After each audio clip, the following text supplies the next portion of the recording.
বোমা পড়েছে মাথার ওপর, স্যাটেলাইট যাচ্ছে মহাকাশে, যুদ্ধ চলেছে, বোমা পড়েছে, মার্কিন যুক্তরাষ্ট্র চাপ দিচ্ছে, ইসরায়েল আঘাত এনেছে। পৃথিবীর বড় বড় শক্তি চাইছে ইরান মাথা নত করুক। ইরান মাথা নত করেনি, বরং এই যুদ্ধের মাঝখানে দাঁড়িয়ে তেহরান ঘোষণা দিয়েছে আসছে পার্স 2 স্যাটেলাইট, আসছে শহীদ সোলাইমানি স্যাটেলাইট কনস্টেলেশন। মহাকাশে ইরানের পতাকা উড়বে।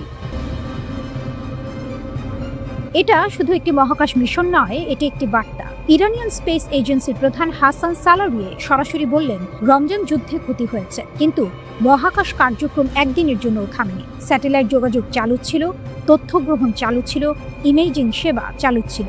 কিভাবে সম্ভব হলো? কারণ ইরান বুদ্ধিমানের কাজ করেছিল আগে। তাদের মহাকাশ অবকাঠামো বিকেন্দ্রীকৃত, মানে একটি কেন্দ্রে বোমা মারলে পুরো সিস্টেম অচল হয় না। আঘাত সামলে নেওয়ার জন্য ব্যবস্থা আগে থেকেই তৈরি। এটা কোনো দুর্বল দেশের কাজ নয়, এটা কৌশলী দেশের কাজ। পার্স 2 চোখ থাকবে মহাকাশে। পার্স 2 কোনো সাধারণ স্যাটেলাইট নয়, এটি দেশীয় প্রযুক্তিতে তৈরি উচ্চ নির্ভুল ইমেজিং স্যাটেলাইট। পৃথিবী পর্যবেক্ষণ, রিমোট সেন্সিং, পরিবেশ মনিটরিং, এই কাজগুলো করবে এটি। সহজ ভাষায় বলতে গেলে মহাকাশ থেকে পৃথিবীর ছবি তোলার ক্ষমতা, কৃষি জমির অবস্থা বোঝা, পানির স্তর মাপা, ভূমি পরিবর্তন ধরা, সবকিছু নিজেদের উপগ্রহ দিয়ে। বিদেশি কারো কাছে হাত পাততে হবে না, কারো দেয়া তথ্যের উপর নির্ভর করতে হবে না। তথ্য ও যোগাযোগ প্রযুক্তি মন্ত্রী সাত্তার হাশেমি বললেন, পার্স 2 কক্ষপথে যাওয়ার পরিকল্পনা ইতিমধ্যে শুরু হয়ে গেছে, সময়সূচি এগিয়ে চলছে। সোলাইমানি, আকাশেও থাকবে সেই নাম। আর সবচেয়ে বড় ঘোষণাটা হলো শহীদ সোলাইমানি স্যাটেলাইট কনস্টেলেশন। একটা স্যাটেলাইট নয়, পুরো একটি জোট। একসঙ্গে কক্ষপথে থাকবে একাধিক উপগ্রহ। চলতি বছরের মধ্যে আর সর্বোচ্চ 2027 সালের মার্চের মধ্যে এই পুরো কনস্টেলেশন মহাকাশে বসানোর লক্ষ্য নির্ধারিত। কাশেম সোলাইমানি ইরানের সেই সামরিক কমান্ডার যাকে 2020 সালে মার্কিন ড্রোন হামলায় হত্যা করা হয়েছিল।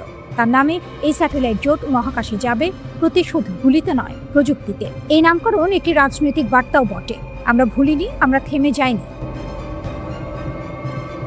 কৌশলগত দৃষ্টিভঙ্গি শুধু বিজ্ঞান নয়। মন্ত্রী হাশেমি একটি গুরুত্বপূর্ণ কথা বললেন, ইরানের মহাকাশ কার্যক্রম কেবল বৈজ্ঞানিক প্রকল্প নয়, এটি কৌশলগত বিনিয়োগ। স্মার্ট কৃষি, পানি সম্পদ ব্যবস্থাপনা, ভূমি পরিচালনা, তথ্যভিত্তিক শাসন, এইসব ক্ষেত্রে মহাকাশ প্রযুক্তি ব্যবহার করার পরিকল্পনা আছে তেহরানের। মানে শুধু স্যাটেলাইট পাঠানো নয়, সেই স্যাটেলাইট থেকে পাওয়া তথ্য দিয়ে দেশ চালানো, স্বনির্ভর হওয়া, বাইরের নির্ভরতা কমানো। এটি একটি দূরদর্শী পরিকল্পনা।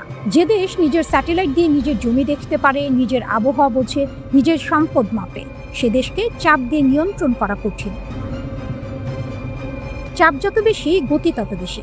এখানে সবচেয়ে বড় চমকটা হলো পশ্চিমা নিষেধাজ্ঞা, আগ্রাসন আর চাপ ইরানকে পিছিয়ে দেয়নি। উল্টে ধাক্কা খেয়ে তারা আরো নিজস্ব প্রযুক্তিতে মনোযোগ দিয়েছে। বাইরে থেকে যন্ত্রপাতি আনা যাচ্ছে না, নিজেরা বানাও। বিদেশি বিশেষজ্ঞ আসছেন না, নিজেদের তৈরি করো। আন্তর্জাতিক সহযোগিতা বন্ধ, নতুন অংশীদার খোঁজো। সালারিয়ে বললেন, যুদ্ধকালীন পরিস্থিতিতে কিছু প্রক্রিয়া সামান্য ধীর হতে পারে, কিন্তু থামেনি, স্থবির হয়নি। এটি একটি মানসিকতার পরিচয়। শত্রু যত আঘাত করে, সংকল্প ততই শক্ত হয়।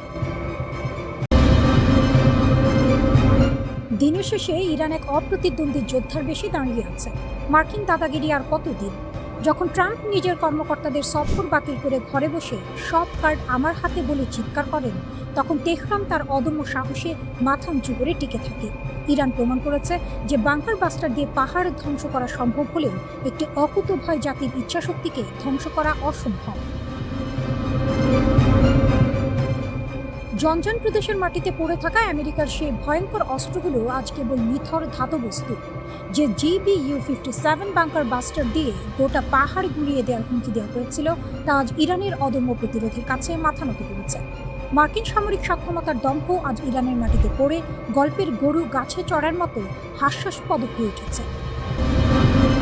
ইরানের ইসলামিক রিভলিউশনারি গার্ড কোর প্রমাণ করেছে মার্কিন সমর কৌশল আসলে কাগজে ভাগ। জনজানের যুদ্ধক্ষেত্রে উদ্ধার হওয়া 9500টিরও বেশি ক্লাস্টার বোমলেট এবং 52টি রকেট নিষ্ক্রিয় করা, এটি কেবল প্রযুক্তিগত দক্ষতা নয়, এটি ইরানের ইস্পাত কঠিন সাহসের বহিঃপ্রকাশ।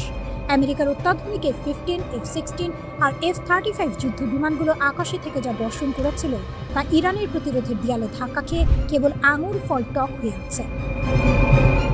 বাংকার বাস্টারগুলো আজ কোনো অট্টালিকা নয়, বরং নিজেদেরই ব্যর্থতার কবর খুঁড়েছে। আর ইরান তারা এই ধ্বংসাবশেষ থেকে আমেরিকার প্রযুক্তির গোপন দিকগুলো উদ্ধার করে নিজেদের ভান্ডার সমৃদ্ধ করছে। একেই বলে বিপদ থেকে সুযোগ ছিনিয়ে আনা। ডোনাল্ড ট্রাম্প গলাবাজি করে বলছেন সব ট্রাম্প কার্ড আমাদের হাতে, কিন্তু পর্দার আড়ালে তার অস্থিরতা ঠিকই ফুটে উঠছে। মার্কিন দূতের সফর বাতিল করা, দীর্ঘ বিমান যাত্রার দোহাই দেয়া, এসবই তো ভয়ে গা ঢাকা দেওয়ার নামান্তর। ট্রাম্পের এই আচরণ যেন বিপদ বুঝে পিঠ টান দেওয়ার মতো। তিনি যখন বলছেন আমরা সব জিতে গেছি, তখন ওয়াশিংটনের অন্দরমহলে বসে চাউর হচ্ছে অন্য সত্য, আর সেই সত্যটি ফাঁস করেছে স্বয়ং তাদেরই এক গোপন মেমো।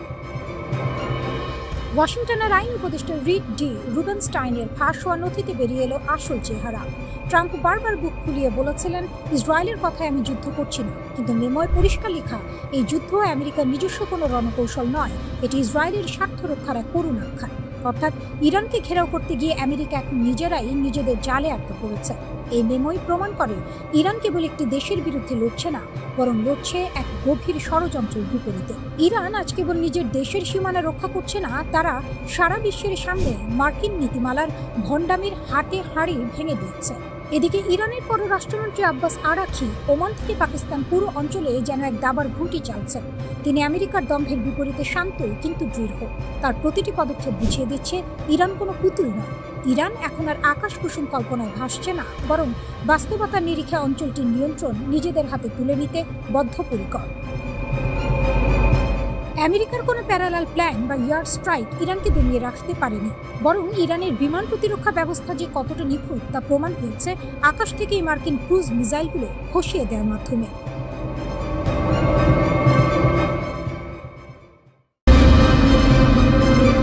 ইরাকে মার্কিন ঘাঁটিগুলো লক্ষ্য করে শুরু হয়েছে সমন্বিত হামলার নতুন ঢেউ। মাত্র 24 ঘন্টায় 6টি নির্ভুল হামলার দাবি করেছে ইসলামিক রেজিস্ট্যান্স অফ ইরাক। ইরাকের কুর্দিস্তান অঞ্চলের গুরুত্বপূর্ণ কেন্দ্র এরবিলে একের পর এক বিস্ফোরণ শোনা গেছে। স্থানীয় সূত্র বলছে একাধিক কামিকাজি ড্রোন ছোড়া হয়েছে মার্কিন লক্ষ্যবস্তুতে, আর সেগুলো নির্ভুলভাবে আঘাত হেনেছে। একই সময় বাগদাদ আন্তর্জাতিক বিমানবন্দরের কাছেও ড্রোন হামলা হয়েছে, যেখানে মার্কিন সামরিক সহায়ক ঘাঁটি লক্ষ্যবস্তু ছিল। শুধু তাই নয়, একটি আল আরাব ক্ষেপণাস্ত্র ছোড়ার ভিডিও সামনে এসেছে, যা সরাসরি মার্কিন ঘাঁটির দিকে ছুটে গেছে। একজন ইরাকি কর্মকর্তা হামলার সত্যতা নিশ্চিত করলেও হতাহতের বিষয়ে কিছু বলেননি। তবে রেজিস্ট্যান্স গোষ্ঠীর বার্তা পরিষ্কার, বিদেশি সেনারা ইরাক ছাড়ার আগ পর্যন্ত এই হামলা চলবে। এই উত্তেজনার মধ্যে হঠাৎই সংঘাত রূপ নেয় আরও বড় এক ঝড়ে। ইরান শুরু করেছে তাদের অপারেশন ট্রু প্রমিস 4-এর 91তম ঢেউ। ব্যালিস্টিক ক্ষেপণাস্ত্র আর ড্রোনের বৃষ্টি নেমেছে, আর প্রধান লক্ষ্য এখন ইসরায়েলের বড় শহরগুলো। তেল আবিব, হাইফা হঠাৎ করেই সাইরেনের শব্দে কেঁপে ওঠে শহর। বলা হচ্ছে প্রায় 50 লাখ মানুষ ছুটে গেছে বাংকারে আশ্রয় নিতে। আকাশে বিস্ফোরণের পর বিস্ফোরণ, চারদিকে আতঙ্ক, বিশৃঙ্খলা। জরুরি সেবা কর্মীরা হিমশিম খাচ্ছে, একসাথে এত হামলা সামাল দেয়া যেন অসম্ভব হয়ে উঠছে। কিন্তু এখানেই শেষ নয়। এই যুদ্ধ আর শুধু ইসরায়েলের ভেতরে সীমাবদ্ধ নেই, এটি এখন পুরো অঞ্চলে ছড়িয়ে পড়া এক সমন্বিত আক্রমণ। দক্ষিণ দিক থেকে ইয়েমেনের হুথি বাহিনী যোগ দিয়েছে এই লড়াইয়ে। তারা দক্ষিণ ইসরায়েলের দিকে হামলা চালিয়েছে, এমনকি ডিমোনা সংবেদনশীল এলাকার কাছেও আঘাত হানার দাবি উঠেছে। একই সময় লেবানন থেকে হিজবুল্লাহ তেল আবিবের জাফা অঞ্চলে যৌথ হামলা চালিয়েছে। ইরান, হিজবুল্লাহ এবং ইয়েমেন, এই তিন শক্তি এখন একসাথে কাজ করছে। এটিকে বলা হচ্ছে ইউনিফাইড রেজিস্ট্যান্স ফ্রন্ট, একটি দীর্ঘদিনের পরিকল্পিত কৌশলের বাস্তব রূপ। ইসরায়েলি গণমাধ্যম বলছে ক্ষয়ক্ষতি ব্যাপক। ভারী ওয়ারহেড যুক্ত ক্ষেপণাস্ত্র গুরুত্বপূর্ণ স্থাপনাগুলোতে আঘাত হেনেছে।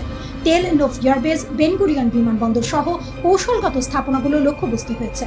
শুধু সামরিক ঘাঁটি নয়, Tel Aviv, Haifa, Ashdod, Beersheba, Negev সব জায়গায় আঘাতের চিহ্ন। এই সংঘাত এখন আরো বিপজ্জনক মোড় নিয়েছে, কারণ যুক্তরাষ্ট্র সরাসরি এর মধ্যে টেনে আনা হয়েছে। ইরান দাবি করছে তারা 4টি ক্ষেপণাস্ত্র ছুড়েছে মার্কিন বিমানবাহী রণতরী ইউএসএস আব্রাহাম লিঙ্কনের দিকে, যদিও এই দাবির স্বাধীন কোনো নিশ্চিত তথ্য নেই। কুয়েতে আহমেদ আল জাবের ও আলী আল সালেম ঘাঁটি, সৌদি আরবের একটি গুরুত্বপূর্ণ ঘাঁটি, সব জায়গায় হামলার দাবি উঠেছে। এমনকি সংযুক্ত আরব আমিরাতের আল দাফরা ঘাঁটির রাডার সিস্টেম ধ্বংসের কথাও বলছে ইরান। এই রাডার ছিল আকাশপথের হুমকি শনাক্ত করার গুরুত্বপূর্ণ উপাদান। এটি ধ্বংস হলে পুরো অঞ্চলের প্রতিরক্ষা ব্যবস্থায় বড় ফাঁক তৈরি হতে পারে। পারস্য উপসাগরেও নাটকীয় দাবি। ইরান বলছে তারা একটি উন্নত ইসরায়েলি যুদ্ধবিমান ভূপাতিত করেছে।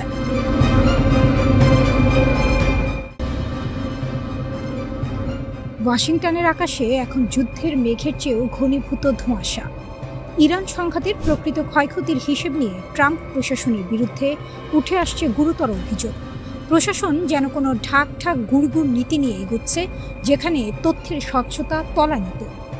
একদিকে সিজফায়ার বা যুদ্ধবিরতির ঘোষণা, অন্যদিকে রণক্ষেত্রে প্রাণহানি ও আহত হওয়ার সংখ্যা নিয়ে লুকোচুরি সব মিলিয়ে এক গভীর সংকটের মুখে দাঁড়িয়ে হোয়াইট হাউস। পেন্টাগনের তথ্যে অসামঞ্জস্যতা যেন মরার ওপর খাঁড়ার ঘা হয়ে দাঁড়িয়েছে। যুদ্ধবিরতির সময় নিহতের সংখ্যা ছিল ৩৮৫, যা পরে বেড়ে ৪২৮ হয়েছিল। কিন্তু হঠাৎ করে কোনো ব্যাখ্যা ছাড়াই ১৫ জন আহতের নাম তালিকা থেকে মুছে ফেলা হলো। সংখ্যাটা নেমে এলো ৪১৩-তে, এরপর আবার ৪১১। এই যে সংখ্যার ক্রমাগত হেরফের, তা সাধারণ মানুষের কাছে আকাশকুসুম কল্পনা ছাড়া আর কিছু নয়। কর্মকর্তারা এর কোনো যৌক্তিক ব্যাখ্যা দিতে পারছেন না, বরং দায়সারা উত্তর দিচ্ছেন। মনে হচ্ছে প্রশাসন যুদ্ধের ভয়াবহতাকে সাধারণ মানুষের কাছে ধামাচাপা দেওয়ার এক পরিকল্পিত ছক কষছে। কেবল সংখ্যা নয়, যুদ্ধের প্রকৃত চিত্রটি আড়াল করার অভিযোগ উঠছে। ইউএসএস জেরাল্ড আর ফোর্ড জাহাজের অগ্নিকাণ্ডে ২০০-র বেশি নাবিক আহত হলেও সেই তথ্য সরকারি খাতায় নেই। এছাড়া ইউএসএস আব্রাহাম জাহাজের ঘটনার তথ্য চেপে যাওয়া হয়েছে। সমালোচকদের মতে প্রশাসন একটি নিয়ন্ত্রিত আখ্যান তৈরি করছে, যা প্রকৃত মানবিক ক্ষয়ক্ষতির চিত্রকে লেজে গোবরে করে ফেলেছে। এই অস্বচ্ছতা কেবল রাজনৈতিক বিতর্কই বাড়াচ্ছে না, বরং প্রশাসনের প্রতি জনগণের আস্থাকেও তলানিতে নামিয়ে এনেছে। শুধু হতাহতের সংখ্যাই নয়, বড় ধরনের সংকটে পড়েছে মার্কিন সামরিক অস্ত্র ভাণ্ডারও।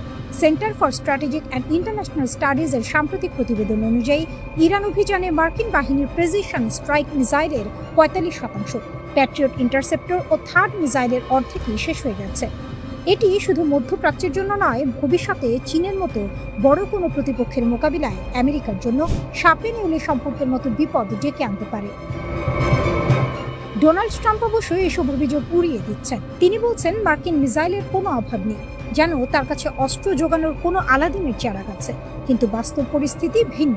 ২০২৭ সালের জন্য $১.৫ ট্রিলিয়ন বিশাল প্রতিরক্ষা বাজেটের প্রস্তাব এবং জেনারেল মোটরস বা ফোর্ডের মতো বেসামরিক কোম্পানিকে অস্ত্র উৎপাদনে জড়ানোর উদ্যোগ এটাই প্রমাণ করে যে সংকট অন্ধকার গলি থেকে বেরিয়ে এখন দিনের আলোর মতো স্পষ্ট হয়ে উঠছে।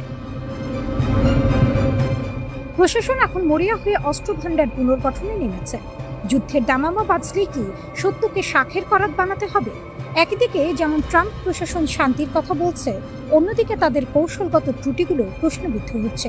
জনসম্মুখে স্বচ্ছতার অভাব কেবল বিশ্ব রাজনীতিতে অস্থিরতা বাড়াচ্ছে না, বরং দেশটির অভ্যন্তরীণ আস্থার সংকটকেও প্রকট করছে। ইরান সংঘাতের এই পরিণতির দিকে তাকিয়ে এখন বিশ্ববাসী, শেষ পর্যন্ত ট্রাম্প প্রশাসন কি পুরো সত্যটা স্বীকার করবে, নাকি এই লুকোচুরি শেষ পর্যন্ত ওয়াশিংটনে গেল রব তুলবে?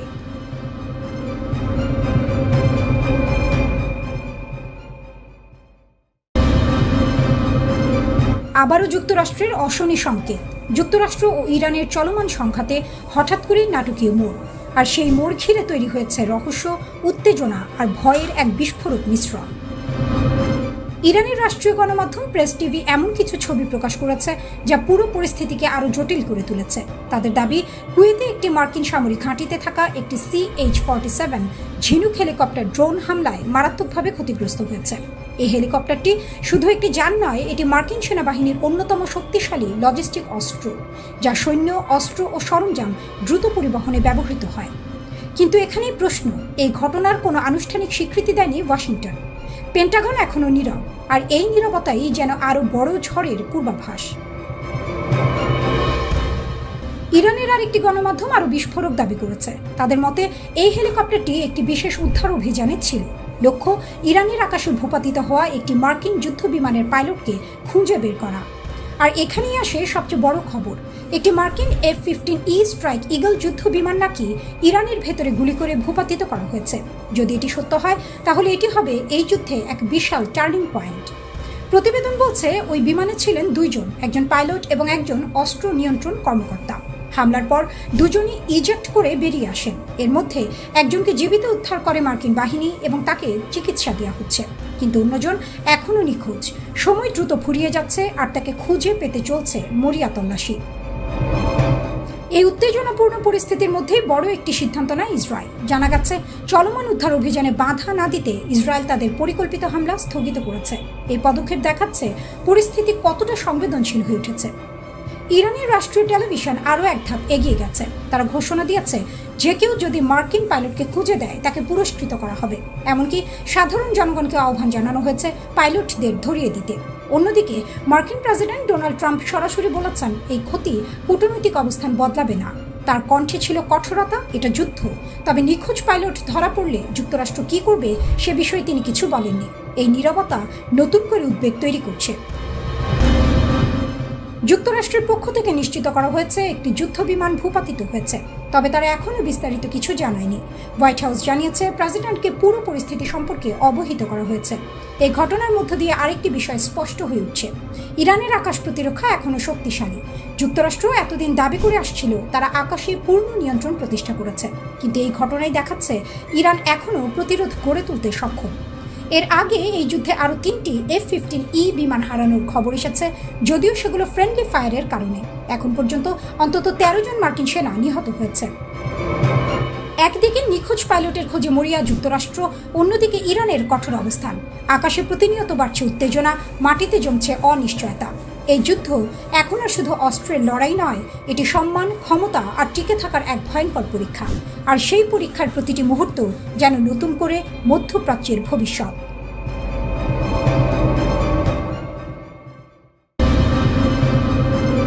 আগুনের পাখি জেগে উঠছে, ইরানের হাজার অস্ত্রের গর্জন। পারস্য উপসাগরের নীল জলে এখন শীতল বাতাস বইছে, কিন্তু এই শান্তি যে ঝড়ের আগের নীরবতা তা বুঝতে কোনো সমরবিদ লাগে না।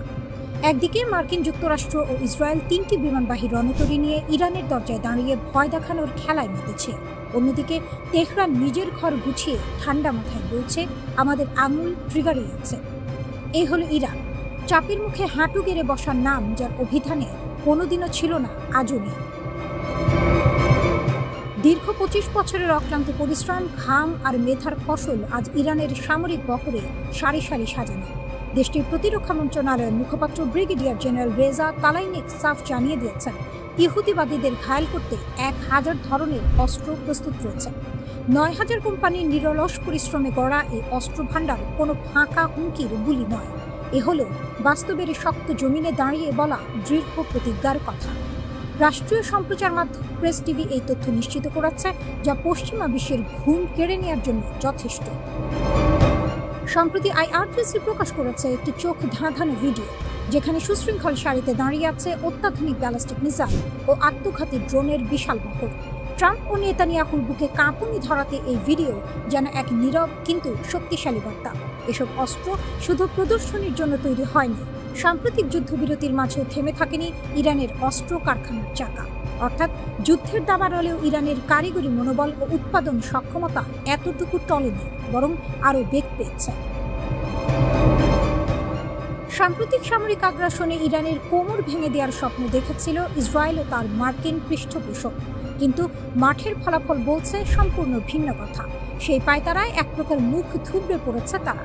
পাখির পালক গেছে হয়তো, কিন্তু পাখি মরেনি, বরং আরও শানিত ডানায় ইরান এখন প্রস্তুত পরবর্তী ঝাঁপের জন্য। IRGC তার সাম্প্রতিক বিবৃতিতে স্পষ্ট ভাষায় জানিয়েছে, পুনরায় আগ্রাসন চালানো হলে পূর্ব নির্ধারিত তালিকা অনুযায়ী যুক্তরাষ্ট্র ও ইসরায়েলের গুরুত্বপূর্ণ সামরিক স্থাপনাগুলোতে একযোগে কঠোর পাল্টা হামলা চালানো হবে। এ কোনো আবেগের কথা নয়, এ হলো সুনির্দিষ্ট রণকৌশলের ঘোষণা। ট্রাম্প নেতানিয়াহুর যৌথ চাপের কৌশল মূলত পারমাণবিক ও ক্ষেপণাস্ত্র ইস্যুতে ইরানকে সমঝোতার টেবিলে বসাতে চায়। পারস্য উপসাগরে 3টি বিমানবাহী রণতরী মোতায়েন করে সামরিক চাপ তৈরির এই কুটোচাল নতুন কিছু নয়, কিন্তু তেহরান বারবার স্পষ্ট করে দিচ্ছে ভয় দেখিয়ে তাদের কাছ থেকে কোনো ছাড় আদায় সম্ভব নয়। যে জাতি দশকের পর দশক নিষেধাজ্ঞা ও অবরোধ সহ্য করেও নিজের পায়ে দাঁড়িয়ে নিজস্ব প্রযুক্তিতে অস্ত্র বানিয়েছে, সে জাতিকে রণতরীর সারি দেখিয়ে ঘরে ঢোকানো এ যেন বাঘকে খাঁচায় পড়ার স্বপ্ন দেখার সমান। এই উত্তপ্ত সমীকরণে নতুন মাত্রা যোগ করেছে চীন। হরমুজ প্রণালীতে ইরানের পতাকাবাহী তুস্কা জাহাজ আটকের ঘটনায় মার্কিন প্রশাসন দাবি করছে জ্বালানি তেলের বিনিময়ে চীন ইরানকে দ্বৈত ব্যবহারযোগ্য সামগ্রী ও মিসাইল তৈরির রাসায়নিক পদার্থ সরবরাহ করছে। স্বয়ং ট্রাম্প বিষয়টি উল্লেখ করে জানিয়েছেন, এটি আমেরিকার জন্য মোটেও সুসংবাদ নয়। তবে বেইজিং পুরো অভিযোগ উড়িয়ে দিয়ে বলেছে, ইরানের সাথে চীনের স্বাভাবিক বাণিজ্যিক সম্পর্কে তৃতীয় পক্ষের নাক গলানো কোনোভাবেই গ্রহণযোগ্য নয়।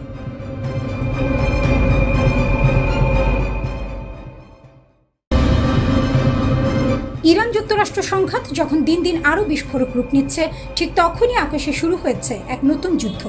ড্রোন, যুদ্ধবিমান আর মিসাইলের এক ভয়ঙ্কর সংঘর্ষ। ইরান দাবি করেছে তাদের আকাশসীমার গভীরে একটি বহুমূল্যের মার্কিন ড্রোন ভূপাতিত করা হয়েছে। দেশটির আধা সরকারি বার্তা সংস্থা ফার্স নিউজ জানায়, ইস্পাহান প্রদেশের আকাশে একটি MQ-1 ড্রোন ধ্বংস করা হয়েছে। এই অভিযান পরিচালনা করেছে Islamic Revolutionary Guard Corps IRGC। ইরানের দাবি এটি ছিল যুক্তরাষ্ট্র ও ইসরায়েলের যৌথ নজরদারি মিশনের অংশ, যা তাদের উন্নত সমন্বিত আকাশ প্রতিরক্ষা ব্যবস্থার মাধ্যমে ধ্বংস করা হয়। শুধু ড্রোন নয়, ইরান আরও বড় দাবি তুলছে। তাদের মতে সাম্প্রতিক সংঘর্ষে তারা একাধিক মার্কিন যুদ্ধবিমান ভূপাতিত করেছে, যার মধ্যে রয়েছে হরমুজ প্রণালীর কাছে এবং দক্ষিণ পশ্চিম ইরানের আকাশে সংঘটিত হামলা। ইরানি কর্মকর্তারা একে বলছেন একটি টার্নিং পয়েন্ট, একটি কালো দিন যেখানে যুক্তরাষ্ট্র ও ইসরায়েলের আকাশ শক্তিকে বড় ধাক্কা দেওয়া হয়েছে। একই সময় ইসরায়েলও থেমে নেই। তারা তেহরানের গুরুত্বপূর্ণ স্থাপনাগুলোতে হামলার ঘোষণা দিয়েছে। লক্ষ্যবস্তু ছিল আকাশ প্রতিরক্ষা ব্যবস্থা, অস্ত্র গবেষণা কেন্দ্র এবং ব্যালিস্টিক মিসাইল সংরক্ষণাগার। ইসরায়েলের দাবি এসব স্থাপনা ইরানের উন্নত অস্ত্র তৈরির মূল কেন্দ্র, যদিও এসব হামলার স্বাধীনভাবে যাচাই করা তথ্য এখনও পাওয়া যায়নি। এই সংঘর্ষে আকাশ যেন হয়ে উঠেছে যুদ্ধক্ষেত্র।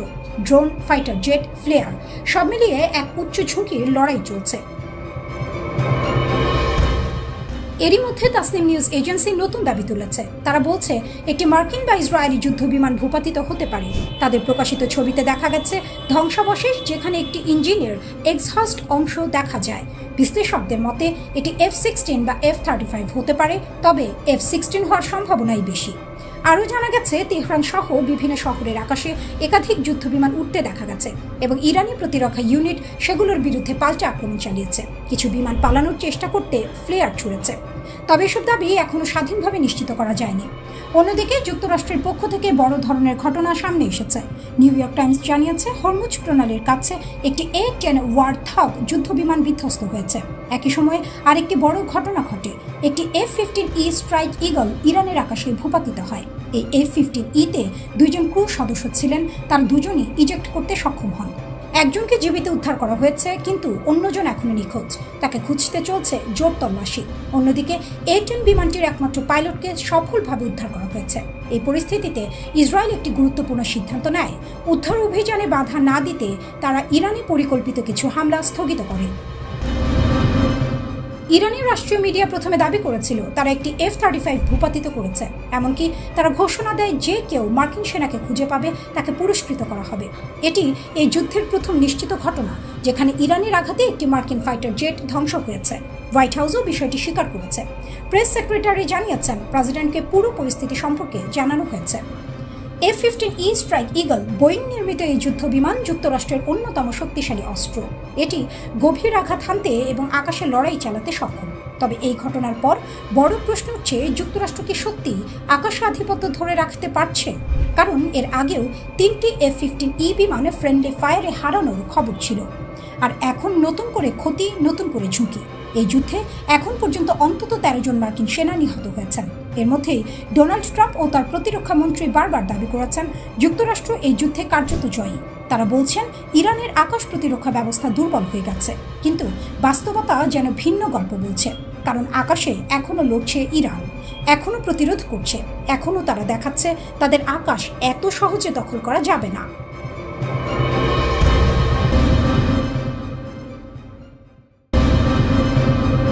যুদ্ধের জন্য প্রস্তুতি নিচ্ছে যুক্তরাষ্ট্র ও ইরান। ট্রাম্পের স্পষ্ট হুঙ্কার, আমরা যুদ্ধের জন্য সম্পূর্ণ প্রস্তুত এবং সামরিক বাহিনীও যুদ্ধের অপেক্ষায় প্রহর গুনছে। প্রেসিডেন্ট ট্রাম্পের এই আগ্রাসী অবস্থান কেবল কথা লড়াইয়ে সীমাবদ্ধ নেই। তিনি অকপটে জানিয়েছেন আলোচনা টেবিলে বসার চেয়ে বোমা বর্ষণই তার কাছে এখন অগ্রাধিকার পাচ্ছে। CNBC-কে দেয়া সাক্ষাৎকারে ট্রাম্পের দাবি, মার্কিন সামরিক ভান্ডার এখন গোলা বারুদে কানায় কানায় পূর্ণ। তিনি বলেন, আমরা যুদ্ধের জন্য প্রস্তুত, আমাদের গোলা বারুদের কোনো অভাব নেই। হোয়াইট হাউসের এই সামরিক শক্তির বড়াই করার প্রবণতা দেখে মনে হচ্ছে তারা যুদ্ধের জন্য এক প্রকার তাল ছুকা অবস্থানে রয়েছে। শান্তি চুক্তির চেয়ে সামরিক শ্রেষ্ঠত্ব প্রদর্শনেই যেন বর্তমান মার্কিন প্রশাসনের আগ্রহ বেশি। অন্যদিকে ইরানও পাল্টা চ্যালেঞ্জ ছুড়ে দিয়েছে। তেহরান স্পষ্টভাবে জানিয়ে দিয়েছে যে ওয়াশিংটন যদি মনে করে থাকে ইরানকে সহজে কাবু করা যাবে, তবে তারা সাপের লেজে পা দিচ্ছে। তাসনিম নিউজ এজেন্সির প্রতিবেদন অনুযায়ী ইরান নতুন নতুন সামরিক কৌশলের পাশাপাশি এমন কিছু বিষয় তৈরি করে রেখেছে যা যুদ্ধের মোড় ঘুরিয়ে দিতে পারে। ইরান কোনো মতেই পিছু হটতে রাজি নয়, বরং তারা নতুন লক্ষ্যবস্তু নির্ধারণ করে যুদ্ধের প্রস্তুতি সম্পন্ন করেছে। তেহরানের নীতি নির্ধারকদের হুঁশিয়ারি, নতুন কোনো সংঘাত শুরু হলে তা মার্কিন ও ইসরায়েলি বাহিনীর জন্য নরকতুল্য পরিস্থিতির সৃষ্টি করবে। এই সংঘাতের কেন্দ্রে রয়েছে হরমুজ প্রণালী, যা বিশ্ব অর্থনীতির জন্য এক অত্যন্ত স্পর্শকাতর জলপথ। এই প্রণালীকে কবজা করা বা মুক্ত রাখা নিয়ে দুই দেশের দৌড়েই টানাটানি চলছে দীর্ঘদিন ধরে। কূটনৈতিক মহলে খবর চাউর হয়েছিল যে ইসলামাবাদে একটি শান্তি আলোচনা অনুষ্ঠিত হবে এবং এতে মার্কিন প্রতিনিধি দলের নেতৃত্ব দেবেন ভাইস প্রেসিডেন্ট জেডি ভ্যান্স। কিন্তু ইরানের সাম্প্রতিক অনীহা এবং দুই দেশের একে অপরের প্রতি অবিশ্বাসের কারণে এই শান্তি আলোচনার ভবিষ্যৎ এখন অগাধ জলে পড়ার মতো অবস্থায় দাঁড়িয়েছে। ইরানের অভিযোগ, যুক্তরাষ্ট্রের সাম্প্রতিক উস্কানিমূলক কর্মকাণ্ড শান্তি আলোচনার পরিবেশ নষ্ট করেছে। ফলে দীর্ঘস্থায়ী কোনো সমাধানের আশা এখন ক্ষীণ। উভয় পক্ষ যখন যুদ্ধের প্রস্তুতি নিচ্ছে, তখন বিশ্ব অর্থনীতিতে এর বিরূপ প্রভাব পড়ার আশঙ্কা তৈরি হয়েছে। হরমুজ প্রণালী বন্ধ হয়ে গেলে জ্বালানি তেলের দাম যে আকাশচুম্বী হবে তা নিশ্চিত। অনেক বিশ্লেষক মনে করছেন দুই দেশের অতি আক্রমণাত্মক নীতি মূলত ঘোলা জলে মাছ শিকার করার মতো একটি পরিস্থিতি তৈরি করেছে, যেখানে তৃতীয় কোনো পক্ষ এই অস্থিতিশীলতা থেকে ফায়দা লুটতে পারে। মার্কিন প্রেসিডেন্ট ট্রাম্পের মিত্র দেশগুলোর কাছে ক্রমাগত এই পরিস্থিতির কান ভারী করার অভিযোগ উঠছে, যাতে ইরানকে বৈশ্বিক রাজনীতিতে একঘরে করা যায়। মার্কিন যুদ্ধ বিমান আর ইরানের ক্ষেপণাস্ত্র, এই দুইয়ের মাঝে দাঁড়িয়ে আছে বিশ্ব শান্তি। প্রেসিডেন্ট ট্রাম্পের অটল অবস্থান ও তেহরানের পাল্টা হুঁশিয়ারি বুঝিয়ে দিচ্ছে যে আলোচনা ও সংঘাতের মধ্যে যে সূক্ষ্মরেখা ছিল তা ক্রমেই মুছে যাচ্ছে। শেষ মুহূর্তের কোনো নাটকে পরিবর্তন কি বিশ্বকে বড় ধরনের যুদ্ধ থেকে রক্ষা করতে পারে, নাকি বিশ্ববাসী একটি ভয়াবহ সংকটের দিকে ধাবিত হচ্ছে? সময় এখন কেবলই ক্ষণ গণনা করছে।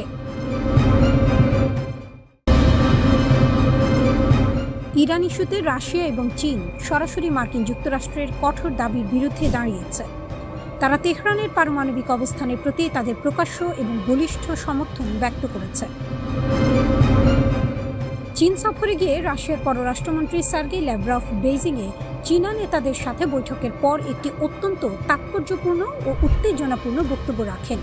তিনি সাফ জানিয়ে দেন যে একচেটিয়া শান্তিপূর্ণ উদ্দেশ্যে ইরানের ইউরেনিয়াম সমৃদ্ধকরণের অধিকার অলঙ্ঘনীয়। তার মতে এই অধিকার আন্তর্জাতিক আইনে অত্যন্ত স্পষ্টভাবে নিহিত। মার্কিন অবস্থানের ওপর সরাসরি আঘাত। ল্যাভরভের এই দ্ব্যর্থহীন মন্তব্য আন্তর্জাতিক পর্যায়ে চাঞ্চল্য তৈরি করেছে। এটি মূলত চলমান আলোচনায় ইরানের শূন্য ইউরেনিয়াম সমৃদ্ধকরণের বিষয়ে মার্কিন যুক্তরাষ্ট্রের কঠোর একগুঁয়েমিকে সরাসরি চ্যালেঞ্জ এবং খাটো করে দেখছে। আমেরিকার এই দাবির কোনো আইনি ভিত্তি নেই বলেই রুশ পররাষ্ট্রমন্ত্রী ইঙ্গিত দেন।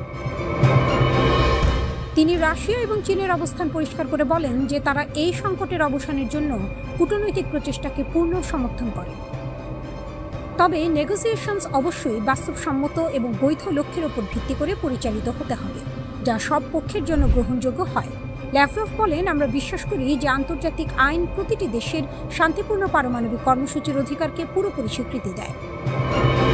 আইএইএ এর প্রমাণ এবং বাস্তব পরিস্থিতি।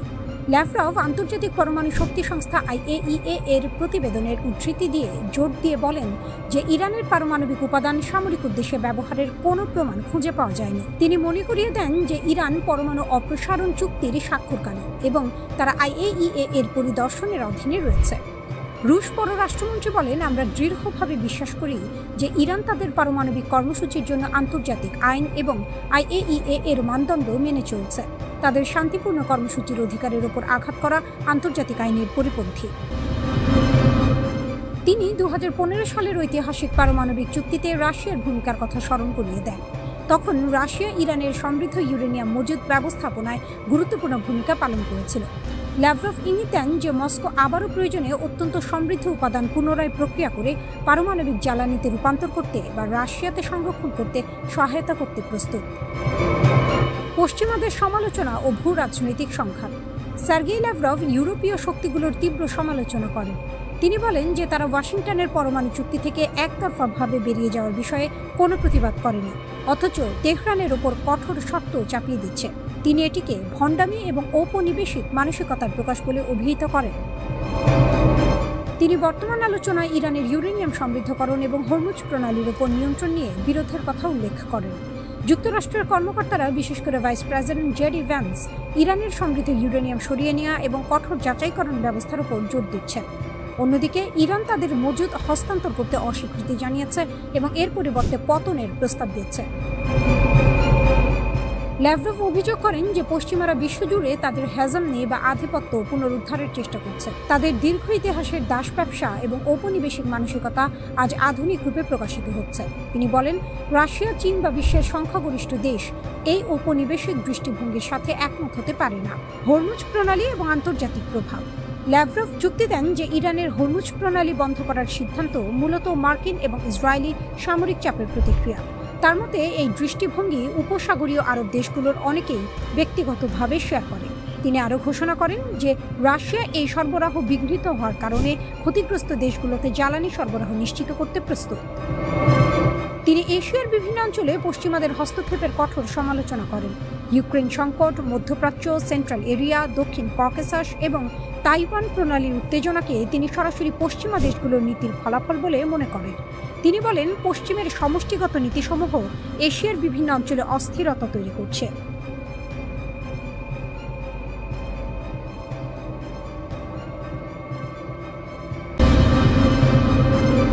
মার্কিন রণকৌশলের ভরাডুবির করুণ আর্তনাদ। ৩৮ দিনের অসম লড়াইয়ে ইরান এমন এক রণকৌশল প্রদর্শন করেছে যা দেখে বিশ্বের সামরিক বিশ্লেষকদের আক্কেল গুরুম হওয়ার জোগাড়। পরাশক্তি হিসেবে পরিচিত আমেরিকা যখন ভেবেছিল তারা নিমিষেই ইরানকে ঘুরিয়ে দেবে, তখন বাস্তব চিত্র বলছে ভিন্ন কথা। এই যুদ্ধে ইরান কেবল একটি দেশ হিসেবে নয়, বরং এক অপরাজেয় নায়কের মূর্তিতে আবির্ভূত হয়েছে, যার বুদ্ধিমত্তার কাছে কুল কিনারা পাচ্ছে না পেন্টাগন। ইরান সম্মুখ সমরে বুক চিতিয়ে দাঁড়িয়েছে। যুক্তরাষ্ট্রের গর্বের ধন প্যাট্রিয়ট, ইন্টারসেপ্টর আর টমাহক ক্রুজ মিসাইলগুলো এখন কেবল সংখ্যাতত্ত্বের পাতায় বন্দী। ইরান তার সস্তা ড্রোন আর নিখুঁত নিশানার মিসাইল দিয়ে মার্কিন প্রতিরক্ষা ব্যবস্থাকে এমনভাবে ব্যতিব্যস্ত রেখেছে যে ওয়াশিংটনকে এখন হারির খবর দিতে হচ্ছে। মাত্র ৩৮ দিনে ১২০০ প্যাট্রিয়ট আর ১০০০ টমাহক খরচ করে মার্কিন ভান্ডার এখন খালি হওয়ার দিকে। ইরানের ড্রোনগুলো যখন ঝাঁকে ঝাঁকে মার্কিন রণতরী আর ঘাঁটির দিকে ধেয়ে গেছে, তখন সেই সস্তা ড্রোন ঠেকাতে লাখ লাখ ডলারের দামি ক্ষেপণাস্ত্র ব্যবহার করে পেন্টাগন এখন নিজের পায়ে নিজেই কুড়াল মেরেছে। এই যুদ্ধের ময়দানে ইরান প্রমাণ করেছে যে কেবল আধুনিক প্রযুক্তিতে আকাশকুসুম কল্পনা করলেই যুদ্ধ জেতা যায় না। তার জন্য চাই অদম্য সাহস আর কৌশলী পরিকল্পনা। মার্কিন সেনারা যখন $৫.৬ বিলিয়ন গোলা বারুদ খরচ করে ভেবেছে তারা বিজয়ী, ইরান তখন ছায়াযুদ্ধের কৌশলে তাদের নাজেহাল করে ছেড়েছে। পেন্টাগন যে ক্ষেপণাস্ত্রগুলো রাশিয়া বা চীনের মতো পরাশক্তির জন্য তুলে রেখেছিল, পারস্যের এই বীরদের ঠেকাতেই সেগুলো সব জলবৎ তরলং হয়ে গেছে।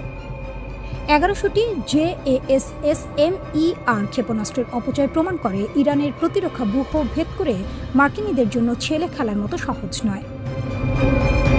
যেখানে প্রতিদিন $1 বিলিয়ন খরচ করে আমেরিকা এখন দেউলিয়া হওয়ার পথে, সেখানে ইরান অত্যন্ত শান্ত মাথায় তাদের তুরুপের তাসগুলো খেলছে। আমেরিকার প্রতিরক্ষা ব্যবস্থা এখন তিলকে তাল করা দম্ভ থেকে সরে এসে কংগ্রেসের কাছে হাত পাচ্ছে। সিনেটের সশস্ত্র সেবা কমিটির প্রধান জ্যাক রিড যখন এই ঘাটতি পূরণে বছরের পর বছর সময়ের কথা বলছেন, তখন তেহরানের ঘরে বইছে বিজয়ের হাওয়া। ইরান কেবল নিজের ভূমি রক্ষা করেনি, বরং বিশ্বজুড়ে যুক্তরাষ্ট্রের সামরিক ভারসাম্যের ভিত নাড়িয়ে দিয়েছে। ইউরোপ ও এশিয়া থেকে অস্ত্র সরিয়ে এনেও যখন ইরানের অগ্রযাত্রা রোখা যাচ্ছে না, তখন বোঝাই যায় যে পারস্যের এই বীরেরা কতটা শক্ত ইটের জবাব পাটকেলে দিতে জানে। এই পরিস্থিতি নিয়ে জ্যাক রিড গভীর উদ্বেগ প্রকাশ করেছেন। তিনি বলেছেন, এখন যে গতিতে অস্ত্র ব্যবহার ও উৎপাদন হচ্ছে তাতে ঘাটতি পূরণ করতে কয়েক বছর পর্যন্ত সময় লেগে যেতে পারে। এই কারণেই পেন্টাগন অতিরিক্ত অর্থের জন্য কংগ্রেসের কাছে আবেদন করেছে। তবে প্রশ্ন উঠছে, মার্কিন প্রতিরক্ষা শিল্প এত দ্রুত এই বিপুল পরিমাণ দামি অস্ত্র তৈরি করতে পারবে কিনা। এই যুদ্ধ আরেকটি বড় দুর্বলতাও সামনে এনে দিয়েছে। দেখা যাচ্ছে তুলনামূলক সস্তা ড্রোন বা সাধারণ হামলা ঠেকাতে যুক্তরাষ্ট্রকে কোটি কোটি ডলারের আকাশ প্রতিরক্ষা ক্ষেপণাস্ত্র ব্যবহার করতে হচ্ছে। বিশ্লেষকদের মতে এই পদ্ধতি দীর্ঘমেয়াদে টেকসই নয়। Center for Strategic and International স্টাডিজের বিশেষজ্ঞ মার্ক এফ ক্যানসিয়ান সতর্ক করে বলেছেন, যুদ্ধ শুরুর আগেই অনেক গুরুত্বপূর্ণ অস্ত্রের মজুদ কম ছিল, আর এখন তা আরও বিপজ্জনক অবস্থায় পৌঁছেছে।